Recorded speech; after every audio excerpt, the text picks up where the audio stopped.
13h sur Europe 1. Stéphanie Demuru et vous.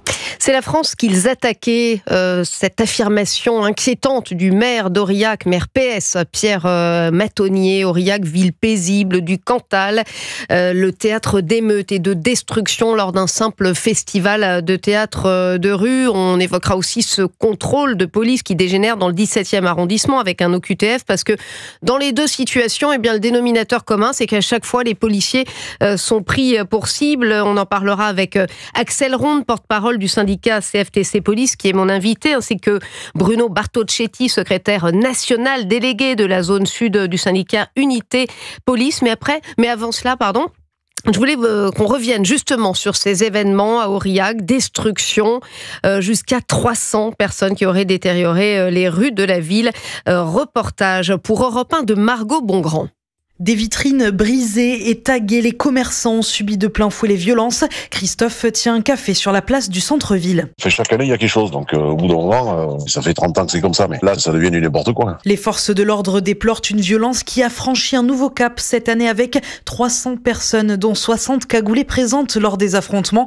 Le maire PS d'Aurillac, Pierre Matonnier, est marqué par cet épisode. C'est un événement qui va rester dans les mémoires des Aurillacois. Les personnes qui ont jeté les pierres, qui ont déplacé les barrières, qui ont mis le feu aux poubelles. Ils avaient un projet de destruction de ce festival pour porter des revendications qui sont pas contre la culture, qui sont pas contre la ville d'Aurillac. C'est la France qu'ils attaquaient. On a été à la rencontre des habitants du centre-ville. Il y a eu deux réactions. Un découragement de certains festivaliers qui nous disent on comprend pas. Et puis aussi un sentiment de colère qui s'est exprimé. Et c'est pas normal d'utiliser ce festival comme support de revendications politiques radicales inadmissibles. Le festival déplore des violences récurrentes. En 2016, des barrières ont été détruites. En 2023, le tribunal avait subi des dégradations à hauteur de 250 000 euros.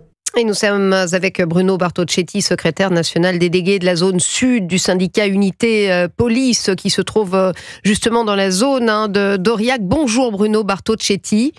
Bonjour, merci de m'avoir invité.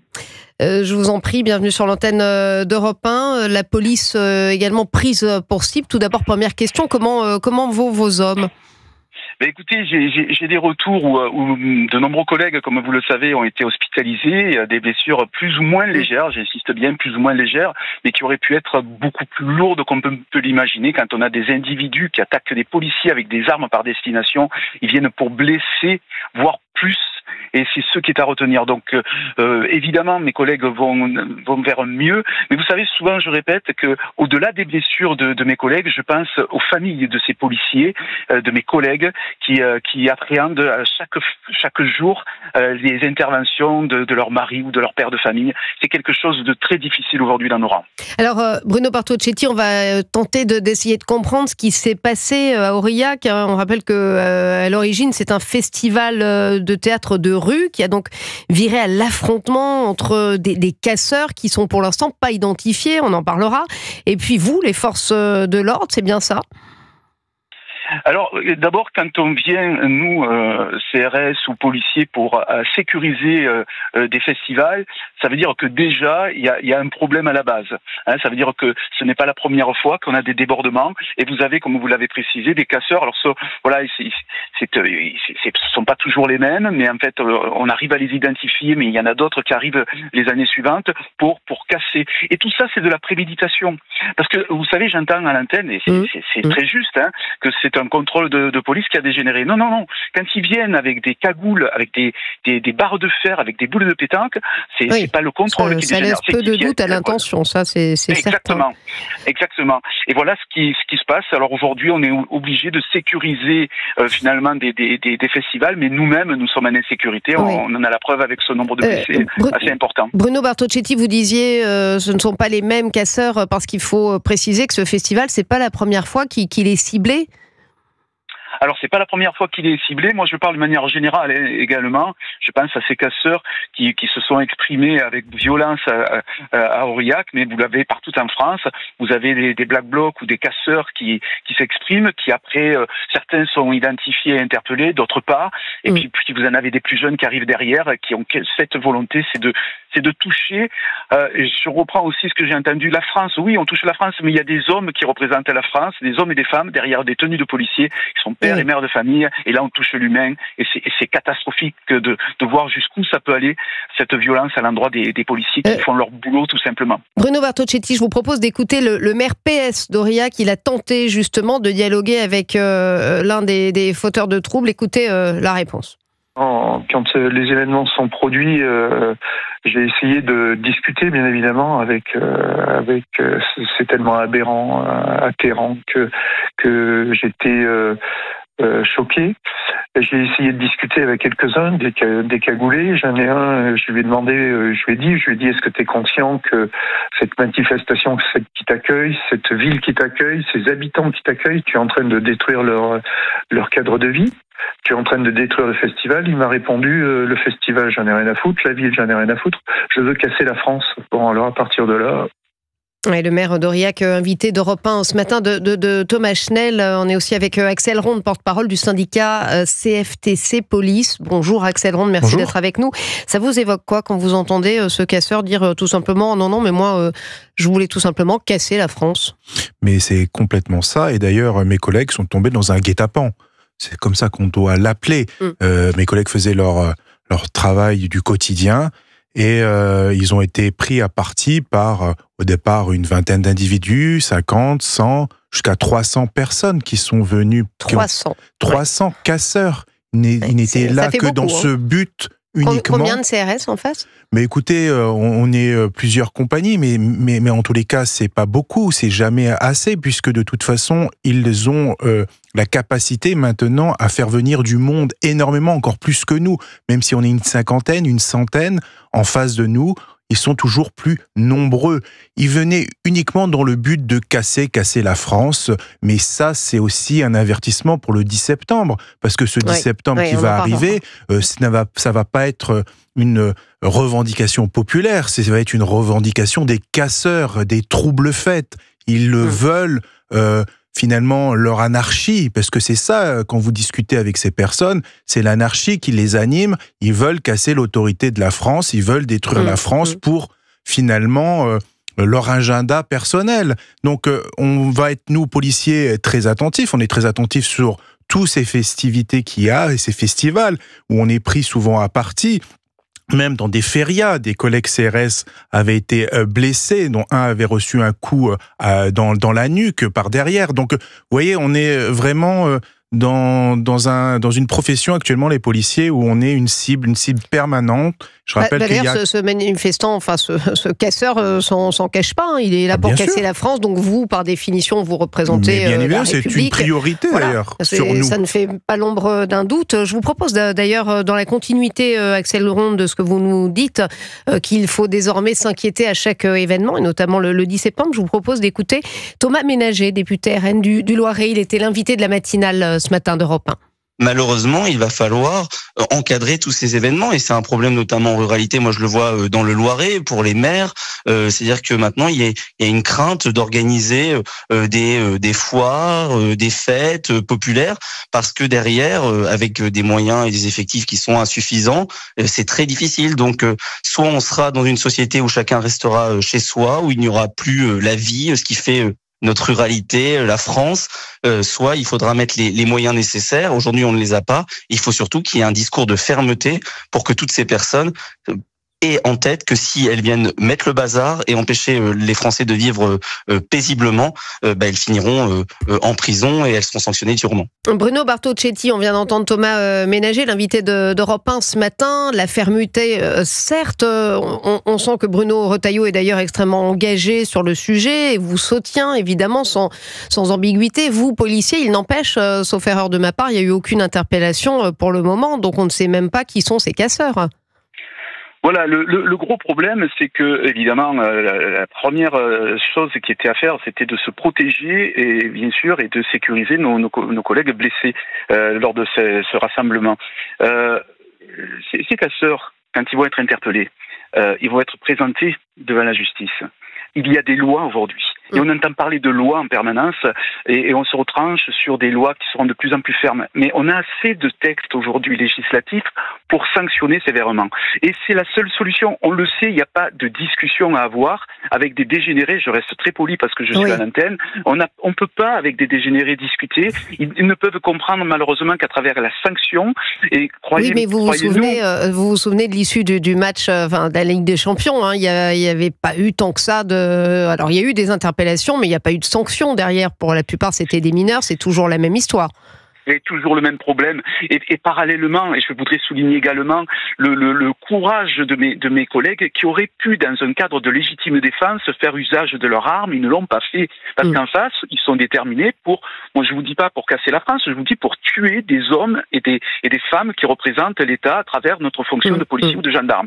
Donc on a quand même une situation qui est très très compliquée. Si à la sortie, lorsqu'on en interpelle, même si on en interpelle 10%, si à la sortie on montre pas l'exemple en les sanctionner, eh bien, cette bande de dégénérés vont continuer aisément. Où est le problème? Puisqu'ils ont plus de force, finalement, dans notre pays pour s'exprimer que nous. On ne demande pas un droit de tuer, qu'il n'y ait pas de malentendu. Oui. On demande juste, à un moment donné, qu'il y ait de la fermeté. Et oui, vous risquez cher, et on en parlera d'ailleurs avec Axel Ronde dans quelques instants, sur ce pouvoir d'agir des policiers qui est toujours extrêmement compliqué. On en parlera avec vous dans quelques instants, et avec les auditeurs qui réagissent, Marion. Et bien sûr, appelez-nous 01 80 20 39 21. Qui en veut à l'ordre dans notre pays aujourd'hui? Et craignez-vous ces violences pendant les festivités de vos villes? Dites-nous 01 80 20 39 21. À tout de suite sur Europe 1. Europe 1. Stéphanie Demuru et vous. Plusieurs centaines de personnes s'en sont prises au CRS à Aurillac. Des violences qui se sont déroulées pendant la nuit de mercredi à jeudi en marge du festival du théâtre de rue qui se tient dans la ville.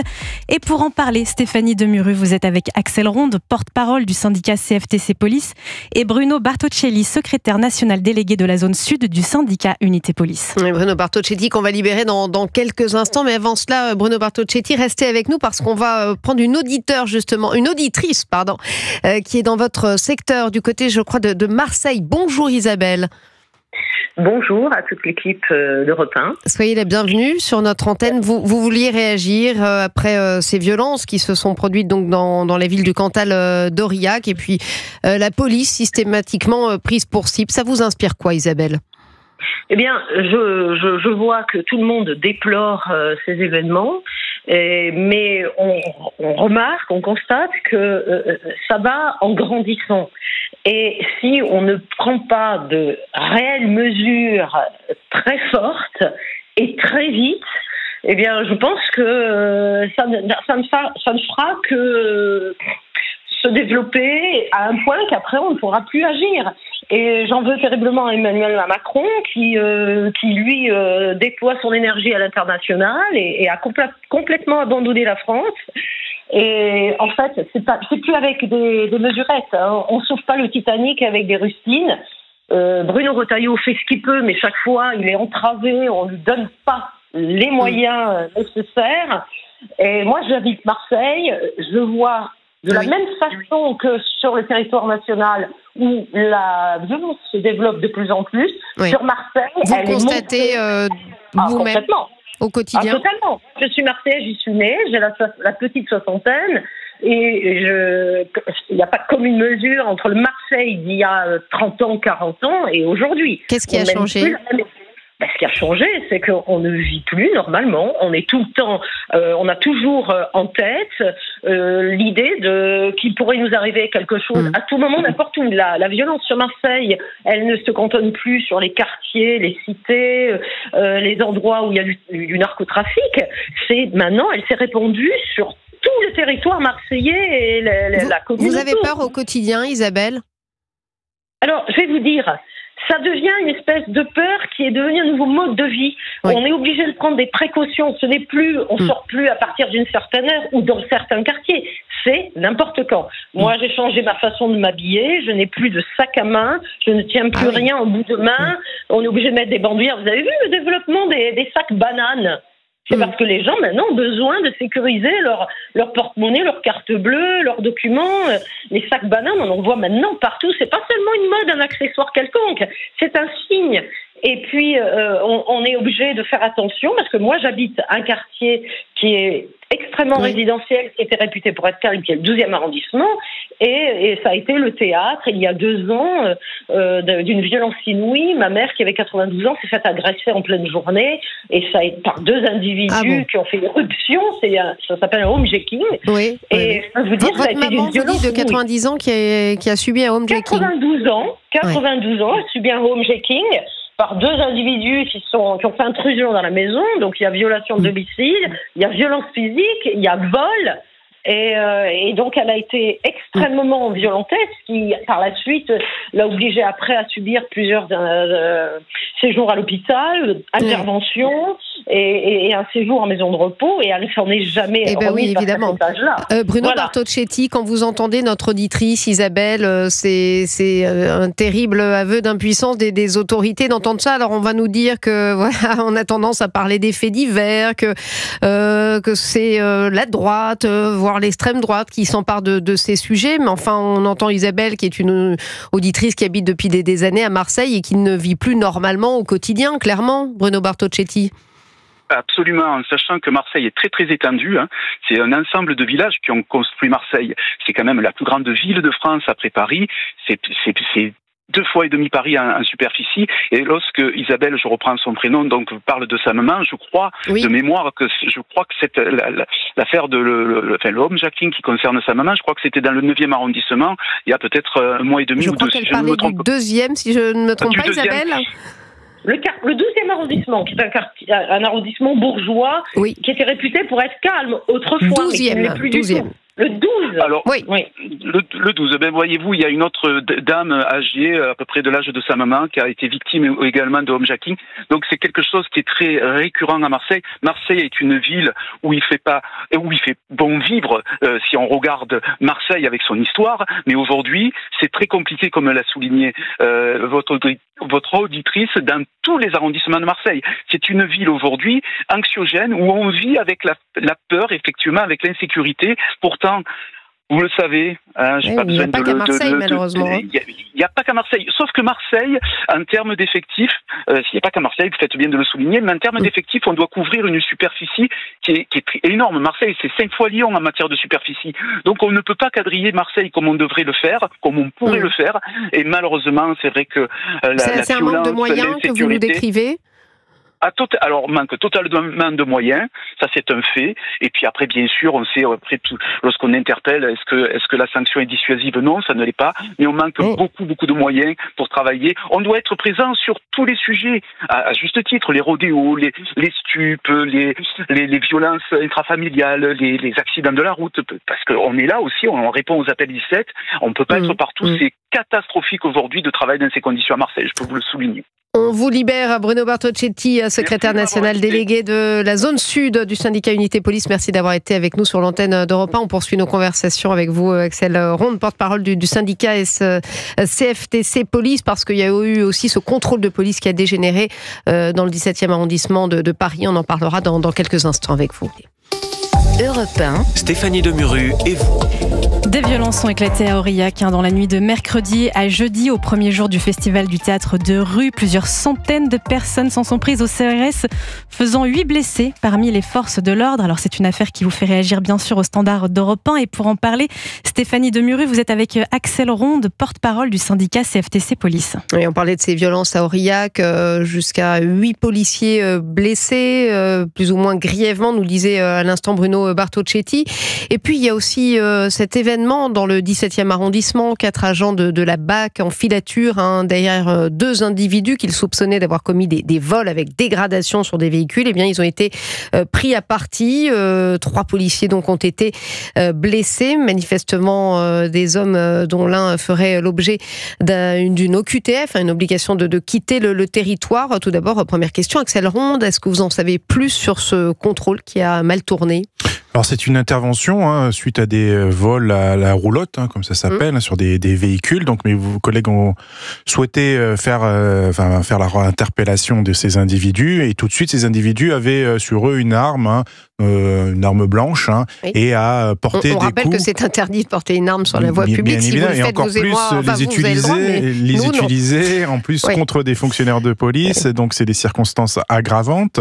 Mais au-delà de ça, c'est que ces individus étaient extrêmement déterminés à employer la force et la violence contre les fonctionnaires de police pour éviter leur interpellation. Donc on voit toute cette haine qu'ils peuvent avoir sur les uniformes, et finalement ce degré de violence qu'ils ont, parce qu'ils ont, eux, ce sentiment d'être totalement impunis. Parce que quand on les interpelle et quand vous avez fait l'objet au QTF, vous êtes censé quitter le territoire national, et que finalement vous y maintenez et que personne vous expulse. Donc déjà, vous avez déjà un sentiment renforcé que vous pouvez faire ce que vous voulez, que les décisions judiciaires dans notre pays, ils n'en ont que faire, puisque apparemment on n'arrive pas à les réaliser. Donc vous voyez, c'est ce problème qu'il y a, c'est que de plus en plus de délinquants ont ce sentiment d'être totalement impunis et ont cette force qu'ils utilisent contre nous. Et ils n'ont pas peur. Ils n'ont pas peur du policier. Ça, vous le constatez, vous, Axel Ronde, vraiment sur le terrain, qu'il n'y a aucune peur du gendarme, justement. Mais vous avez vu à Aurillac, mes collègues ont été tout de suite pris à partie, violemment. Mon collègue Bruno du syndicat l'a bien dit. Ses collègues auraient pu utiliser leur arme en légitime défense. Il y a eu des incendies qui ont été déclenchés. Donc, oui, on voit 20 à 30 000 euros de dégâts. Ça, on l'a pas précisé, mais enfin pour la ville, ça va coûter cher pour les commerçants, énorme, parce qu'il n'y a pas que les policiers, il y a les commerces, ces gens font énormément de dégâts. Les caméras de protection ont été aussi dégradées pour éviter justement leur identification. Donc vous voyez, il y a tout un cheminement dans la délinquance, parce que malheureusement la justice elle-même est sinistrée. Actuellement, elle n'est plus taillée pour rendre cette justice, parce qu'il y a une déferlante de la délinquance dans notre pays. Et vous dites justement, Bruno Bartocchetti le disait, on ne sort pas notre arme parce que les policiers ont peur justement d'utiliser la force, de peur justement d'être eux punis. Alors au-delà de ça, c'est que déjà c'est pas anodin de sortir son arme. Personnellement, les fonctionnaires de police, on n'a pas envie de tuer une personne. On se lève pas le matin en disant on va tuer quelqu'un. Si on doit le faire, on le fera parce que c'est notre mission, parce qu'on est dépositaire de l'autorité publique et parce que l'État a décidé d'armer la police et que la justice, normalement, est censée nous soutenir. On voit bien que sur l'affaire Nahel, ça a déclenché ce que vous avez entendu, vu, alors même que le policier pensait être en état, en tout cas pas de légitime défense, mais sur le code de la sécurité intérieure qui prévoit l'utilisation des 5 cas, dont un des cas fait partie des refus d'obtempérer. Donc, vous voyez, c'est que on est en insécurité. La France insoumise estime que la France tue. Aurélien Taché, l'insoumis, la police tue partout. Et je vous propose d'écouter Manon Aubry. Écoutez ce qu'elle dit justement sur la police. Aller dire à la famille d'Adama Traoré que la police ne tue pas. Aller dire à toutes les victimes aujourd'hui de violences policières qu'il n'y a pas de violence policière dans notre pays. Et prendre à bras-le-corps cette situation, c'est d'abord et avant tout rétablir un lien de confiance entre la police et la population française. Et je ne crois pas que Bruno Retailleau fasse cela. Au contraire, il attise les flammes. Vous répondez quoi, Axel Ronde ? Je réponds que la délinquance tue, elle tue des policiers, elle tue des innocents. Donc c'est plutôt ça que j'aimerais entendre dans la bouche de députés, en disant que ce n'est pas normal que les délinquants soient armés, plus armés que les policiers. Normalement, on est censé représenter la force de l'État, et ces députés sont représentés... C'est extrêmement délétère, ce type de sortie, parce qu'ils ont leur soutien aussi, notamment chez les plus jeunes. Donc c'est un message terrible qui est envoyé aux plus jeunes. Ça veut dire qu'en gros, la police tue, il faut s'en méfier. Et, il faut se défendre contre la police. Il faut se défendre. Ça veut dire que nous sommes des ennemis. C'est ça la réalité dans leur bouche. Et c'est la même chose avec l'antisémitisme. Quand ils ne condamnent pas réellement, ou quand ils jouent sur le quand ils font des éléments de langage, et on sait très bien que les plus faibles vont adapter cela à leur discours de haine qu'ils ont déjà, et adhérer, et y croire, et passer à l'acte. C'est surtout ça. Donc, ces personnes-là sont irresponsables. Ces leaders de politique sont complètement à côté de la plaque. Ça justifie une forme de violence contre les policiers. Mais bien sûr, comme finalement ces anarchistes qui justifient leur violence à Aurillac contre l'État parce qu'ils veulent abattre l'État et mettre l'anarchie dans notre pays. C'est lié tout cela. On voit bien qu'ils ont tous un rôle bien particulier côté politique et après un bras armé de violence avec des black blocs. Donc il va falloir que les autorités prennent en compte cela et, si vous voulez, prennent des mesures pour dissoudre tous ces groupuscules d'extrême gauche qui sont un danger pour le pays. C'est un parti qui, en tout cas, est encore à l'Assemblée et ne semble pas avoir trop de problèmes pour l'instant avec la justice et qui a pignon sur rue. On va prendre un auditeur, Laurent, qui souhaite réagir sur l'antenne d'Europe 1. Bonjour, Laurent.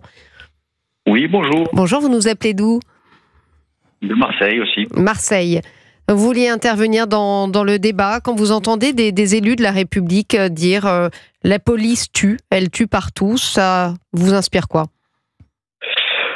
Moi, ça m'inspire que c'est du n'importe quoi. Et ce que je voulais dire, si vous me permettez en priorité, c'est qu'il y a une quarantaine d'années, il y avait une personne qui avait prévenu tout le monde. Et si l'on écoute les vidéos aujourd'hui, c'est exactement la situation française aujourd'hui, c'est Jean-Marie Le Pen. Il avait bien prévenu les Français de ce qui allait arriver, et c'est arrivé. Oui, vous écoutiez justement les discours de Jean-Marie Le Pen, j'imagine, et qui était extrêmement attaqué, évidemment, à l'époque, qu'il est certainement toujours, quand on évoque sa mémoire, et pourtant, vous estimez aujourd'hui que clairement, c'est ce qu'il prédisait qui est en train de se produire, Laurent, aujourd'hui ?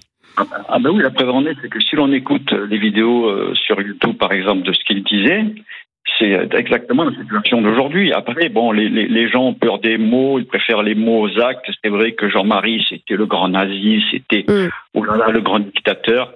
Mais en fait... Oui, on se souvient évidemment de ce fameux deuxième tour, 82%, un score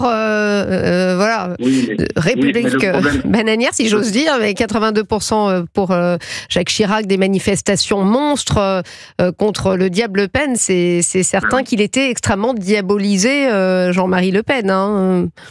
Oui, mais on en est là aujourd'hui, madame. C'est ça qui est regrettable. Merci Laurent, en tout cas, d'être intervenu sur l'antenne d'Europe 1. Axel Ronde, aujourd'hui, clairement, vous demandez des actions concrètes de la part des pouvoirs publics, parce que c'est vrai que Bruno Retailleau, c'est une auditrice, Isabelle, qui nous le disait sur l'antenne d'Europe 1, il vous soutient, il est là, et pourtant... Concrètement, c'est vrai que la police est constamment attaquée, prise pour cible. Il y a des guet-apens aussi dans certains quartiers. Comment on en sort de ça ? Mais on en sort par des actes concrets des politiques, parce que Bruno Retailleau et Gérald Darmanin, ils ne sont que ministres de l'Intérieur ou de la Justice. Il y a tout un gouvernement et au-delà de ça, il y a tout un parlement. Il faut changer les lois, non pas... Mais quand on essaye de les changer, on se frotte au Conseil constitutionnel. Souvenez-vous, la justice des mineurs, Gabriel Attal a tenté de faire des choses sur la justice des mineurs. Ça a été retoqué par le Conseil constitutionnel. Donc il va falloir qu'on aplatisse tout cela, dans tous les cas qu'on prennent du recul par rapport à ce qu'on veut dans notre pays. Le constat, il est fait. Tous les politiques, en tous les cas de bonne volonté, ont compris qu'il y avait un grave danger dans notre pays, un danger qui est cette délinquance, cette déferlante de délinquance qui touche le pays depuis de nombreux mois. Donc, très bien, le constat, il est fait. Mais qu'est-ce qu'on propose ? C'est aux politiques de mettre en place des plans particuliers. On peut décréter l'état d'urgence sur certaines zones pour faire des ratissages, pour récupérer tout cet armement qui circule, qui revient d'Ukraine par exemple, parce qu'il y a des mafias qui les ont captés et qui les revendent dans les cités. On va pas attendre que ces individus sortent les armes contre les fonctionnaires de police. Il va falloir qu'on prenne, si vous voulez, les syndicats de police. En tout cas, vous tirez la sonnette d'alarme. Bien sûr, je tire la sonnette, mais tous les syndicats de police la tirent. Merci beaucoup d'avoir été avec nous et restez avec nous sur Europe 1. Dans quelques instants, on se posera cette question malheureusement récurrente et extrêmement inquiétante. Jusqu'où jusqu'où ira l'antisémitisme grandissant dans notre pays. Encore une histoire extrêmement choquante qui concerne des enfants. Stéphanie Demuru, c'est en direct sur Europe 1 jusqu'à 13h. À tout de suite.